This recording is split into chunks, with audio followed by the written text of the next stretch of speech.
male mala biya kamal ka no TV te kon kaler mu jidin me de kon lingwa same man bana linga kwi jane ala jang tin tere we kana sir chana ngajen gwan wo pan ke je titika korum chi to kam din ke je ten bor chana madan chola ti kon ngajba en temme men to gene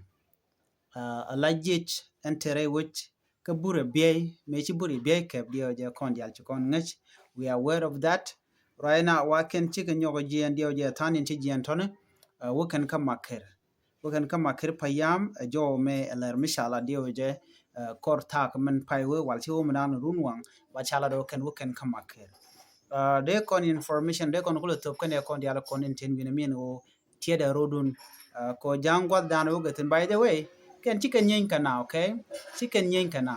ken la boken go the kon do natin ken ko boka match so biken show lo red ken je pin ki ngoy ken je la destination dien mo ken kama ker nyu dien o ken on the way biken ngoy ni je ka drop so ngai konte jo chala ne jechen bori ka la no tel kurmi ne ya pin ken din kontin la de ni sspdf de ni sspdf la ngoy ken je do no continue again da drop so on tama chu jeje mo la jeje sspdf shi ke jien wo kare we kama ker so jo me der wo kaya ka ta dan gor konen wo de information de ka shu ken e kon kin ramate en gwasmo